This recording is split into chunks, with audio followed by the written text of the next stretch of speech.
नमस्कार मंडळी, श्री स्वामी समर्थ. सुखी जीवनाचे रहस्य या माझ्या यूट्यूब चॅनेलवर तुमचे मनापासून स्वागत आहे. ही कहाणी आहे एका व्यापारी शेठची. जर तुम्ही व्यवस्थित ऐकलीत तर जीवनात कधीच गरीब होणार नाही. या व्हिडिओचा विषय आहे की माणूस गरीब का राहतो, श्रीमंत का बनत नाही आणि श्रीमंत बनण्यासाठी काय करावे लागते. या जगातील प्रत्येक माणसाची हीच इच्छा असते की तो श्रीमंत बनावा, त्याने श्रीमंती भोगावी.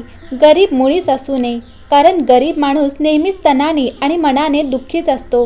प्रत्येक माणसाला असंच वाटत असतं की गरिबी आपल्यापासून कोसो दूर असावी. तर मंडळी, गरिबी दूर कशी करावी आणि श्रीमंत कसे बनावे. गरिबी दूर करण्यासाठी अर्थातच आपल्याला पैशांची गरज असते, ज्याला आपण लक्ष्मी म्हणतो. मग लक्ष्मी आपल्या घरात कशा प्रकारे येईल? आपल्याला असं कोणतं कार्य करावे लागेल की ज्यामुळे लक्ष्मी आपल्या घरात कधीही नाराज होणार नाही. तर असं कोणतं कार्य आहे जे आपण करायचं आहे ते आज आपण ह्या व्हिडिओच्या मार्फत पाहणार आहोत. त्यापूर्वी मंडळी, तुम्हाला एक विनंती आहे की ही कथा तुम्ही पूर्णपणे ऐका. व्हिडिओच्या शेवटपर्यंत ही कथा ऐकत राहा, त्यामुळेच तुम्हाला या कथेचा खरा अर्थ समजेल. आणि जर तुम्ही या चॅनलवर नवीन असाल तर चॅनलला सबस्क्राईब करायला अजिबात विसरू नका. मंडळी, एका वेळेची गोष्ट आहे. एक शेठ होता. तो खूप श्रीमंत होता. लक्ष्मी माता त्याच्यावर खूपच मेहरबान होती. मित्रांनो, शेठ एका रात्री आराम करत होता, म्हणजे झोपत होता. आणि त्याचवेळी त्याच्या स्वप्नात स्वतः लक्ष्मी माता आली आणि म्हणू लागली, शेठ, आम्ही तुझ्या घरात गेले 25 वर्ष राहत आहोत, परंतु आता आम्हाला तुमच्या घरातून जायचं आहे. लक्ष्मी मातेचं हे बोलणे ऐकून शेठ हैराण झाला आणि तो म्हणू लागला, लक्ष्मी माता, कृपया तुम्ही आमच्या घरातून जाऊ नका. लक्ष्मी माता म्हणाली, का? यावर शेठ म्हणाले, लक्ष्मी माता, एक तूच आहे ज्यामुळे लोक माणसात मला मान सन्मान आहे. लोक मला सलाम करतात आणि जर तुम्ही आम्हाला सोडून निघून गेलात तर मी रोडपती बनेन. मी करोडपती नाही राहणार, अर्थातच मी एक भिकारी बनेन. हे माते, तुझ्यामुळेच मी नातेवाईकात जाणे, मंदिरात जाणे, प्रेमसंबंध करणे हे सगळे बंद केले होते. शेठचे बोलणे ऐकून लक्ष्मी माता म्हणू लागली, हे शेठ, मी तुला असं कधी म्हटलं होतं की तू माझ्या मागे लाग आणि हे सर्व सोडून दे. तुझी भक्ती सोडून दे, मंदिरात जाणं सोडून दे, किंवा तुझ्या नातेवाईकांशी, प्रियजनांशी प्रेम व्यवहार सोडून दे. मंडळी, लक्ष्मी माता हे शब्द शेठला म्हणाली आणि त्यानंतर लक्ष्मी माता म्हणाली, शेठ, मी जाणार तर नक्कीच आहे. मी एका ठिकाणी नेहमीच नाही राहू शकत. शेठ म्हणाले, जर तुम्ही गेलात तर मी काय करू? तुम्ही गेल्यानंतर मी भिकारी बनेल. मी तुमच्यावर खूप प्रेम करतोय. शेठचं बोलणं ऐकून लक्ष्मी माता म्हणाली, शेठ, मी तुला एक वरदान देऊन जाईन. घाबरू नको, परंतु मी एकच वरदान देईन, 2 वरदान देणार नाही. तुला जे मागायचं आहे ते विचार करून माग. लक्ष्मीचं बोलणं ऐकून शेठ म्हणू लागला, हे माते, मी तुझ्याकडे नक्कीच काहीतरी मागेन, परंतु आता नाही. मी घरात विचारून नंतरच मागेन. मला थोडा वेळ हवा आहे. माते, तू माझ्या स्वप्नात उद्या पुन्हा ये. आणि मंडळी, ही गोष्ट खरीच आहे की जे शहाणे लोक असतात, समजूतदार लोक असतात, ते घाई गडबडीने कोणताही निर्णय घेत नाहीत. ते व्यवस्थित विचार करून घरातल्यांचे मत ऐकूनच निर्णय घेत असतात. मंडळी, लक्ष्मी माता स्वप्नातून निघून गेली.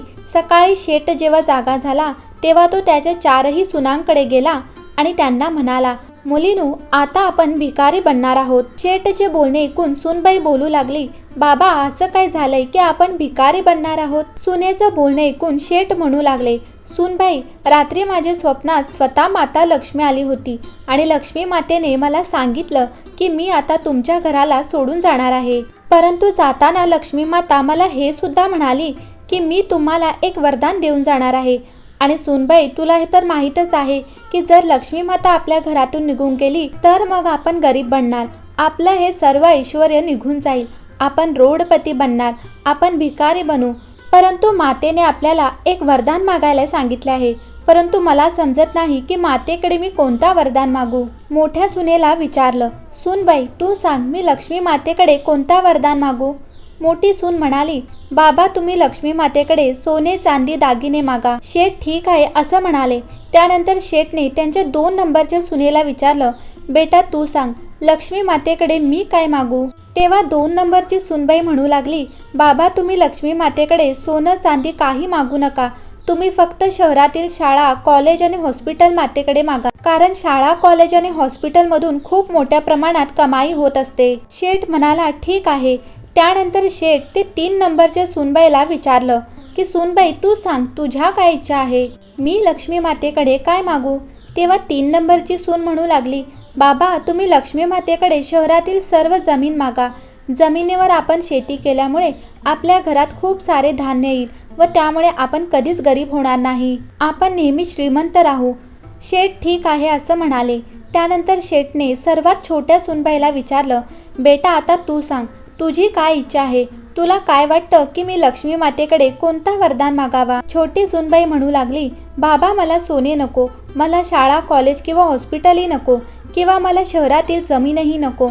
तेव्हा शेठ म्हणाले, मग बेटा तुला काय हवं आहे. तेव्हा सूनबाई म्हणू लागली, बाबा जेव्हा लक्ष्मी माता तुमच्या स्वप्नात येतील तेव्हा तुम्ही लक्ष्मी मातेकडे हेच मागा की जेव्हा आम्ही गरीब बनू तेव्हा आमच्या कुटुंबामध्ये प्रेम कायम राहू दे, आणखी तुम्ही काहीच मागू नका. मंडळी, 4ही सूनबाईंचे म्हणणे ऐकून शेठ तिथून निघून गेले व जेव्हा रात्र झाली तेव्हा शेठ झोपण्यासाठी त्यांच्या रूममध्ये गेले आणि जसे ते झोपले तशी लक्ष्मी माता त्यांच्या स्वप्नात आली आणि म्हणू लागली, शेठ तुम्ही मागा, तुम्ही घरातल्यांना विचारलं असेलच तुम्हाला काय मागायचं आहे ते मागा, परंतु लक्षात असू द्या की मी फक्त एकच वरदान देणार आहे. शेठ म्हणू लागला, माते मी फक्त एकच वरदान मागणार आहे, 2 वरदान नाही मागणार. लक्ष्मी म्हणाली, मग ठीक आहे लवकर माग कारण मला जायचं आहे. शेठ म्हणू लागले, हे माता जर तू आमच्या घरातून जाणार असशील तर मला हा वरदान देऊन जा की तुम्ही गेल्यानंतर आम्ही गरीब तर होणारच आहोत, हे निश्चितच आहे, परंतु जेव्हा तुम्ही आमच्या घरातून निघून जाशील तेव्हा आमच्या घरातील प्रेम कायम टिकून राहील. माझ्या 4ही सुना 4ही मुलांमध्ये माझ्या पूर्ण परिवारामध्ये प्रेम थोडंसुद्धा कमी व्हायला नको असं मला वरदान दे. मला हा एकच वरदान हवा आहे, मला आणखी काहीच नको. शेठचे बोलणे ऐकून लक्ष्मी माता म्हणू लागली, पुन्हा एकदा विचार कर, तुला एकच वरदान मागायचं आहे त्यामुळे पुन्हा विचार कर कारण तुला नंतर पश्चाताप व्हायला नको. मातेचं म्हणणं ऐकून शेठ म्हणू लागला, माते मी पूर्ण विचार करूनच वरदान मागितलं आहे, पूर्ण विचार करूनच मी हा निर्णय घेतला आहे. लक्ष्मी मातेने शेठला आणखी एक संधी दिली आणि म्हणाली की पुन्हा एकदा विचार कर आणि पूर्ण विचार करूनच वरदान माग. लक्ष्मी मातेचं म्हणणं ऐकून शेठ म्हणू लागला, माते मला दुसरे काहीच नको, मला हाच वरदान हवा आहे. जर आम्ही गरीब झालो तर आमच्या कुटुंबातील प्रेम मात्र कायम राहील. मंडळी, शेठचे हे म्हणणं ऐकून माता लक्ष्मी प्रसन्न झाली आणि म्हणू लागली, शेठ आता तू चिंता करू नकोस, मी तुझ्या घरातून कधीही जाणार नाही. शेठ म्हणू लागले, माता तू तर म्हणत होतीस की तुला जायचं आहे, मग आता काय झालं, तुम्ही माझ्या घरातून का जाणार नाही. शेठचं बोलणे ऐकून लक्ष्मी माता म्हणू लागली, हाच तर कारण आहे, ज्या घरामध्ये प्रेम असतं, ज्या घरांमध्ये समजूतदारपणा असतो, जिथे भांडण नसते, जिथे नात्यांमध्ये प्रेमभावना सतत टिकून असते, आणि जर तुझ्या घरात ही प्रेमभावना कायम राहणार असेल तर मग मी तुझ्या घराला कसं सोडून जाऊ शकते, मी कधीच जाऊ शकत नाही. त्यामुळे तू निश्चित हो, आजच्या नंतर मी तुझं घर सोडून कधीही जाणार नाही. मंडळी, शेठने जेव्हा मातेचे हे शब्द ऐकले तेव्हा त्याचा आनंद गगनात मावेनासा झाला. त्याने मातेला अनेक वेळा प्रणाम केला. तर मंडळी, या कथेवरून आपल्याला ही शिक्षा नक्कीच मिळते की ज्या घरामध्ये भांडण असते, क्लेश असतो, ज्या घरात प्रेमभावना नसते, अशा घरामध्ये लक्ष्मी माता कधीच टिकून राहत नाही. आणि ज्या घरातून लक्ष्मी माता निघून जाते ते घर नेहमीच गरिबी भोगत असते. तर मंडळी, माणसाच्या आयुष्यात अशा प्रकारे गरिबी येत असेल आणि मंडळी ज्या घरात प्रेम असते, त्या घरात भांडण क्लेश होत नाही, त्याच घरामध्ये लक्ष्मी माता सदैव निवास करत असते आणि तोच माणूस नेहमी सुखी असतो, त्याच घरामध्ये नेहमी श्रीमंती असते. मंडळी, अशा प्रकारे माणसाच्या आयुष्यात गरिबी आणि श्रीमंती येत असते. मंडळी, तुम्हाला शेठची ही कहाणी आवडली असेल तर व्हिडिओ नक्कीच लाईक आणि कमेंटमध्ये जय माता लक्ष्मी लिहायला अजिबात विसरू नका. भेटूया पुढच्या व्हिडिओमध्ये अशाच एका चर्चेसह. तुम्हा सर्वांचे मनपूर्वक आभार.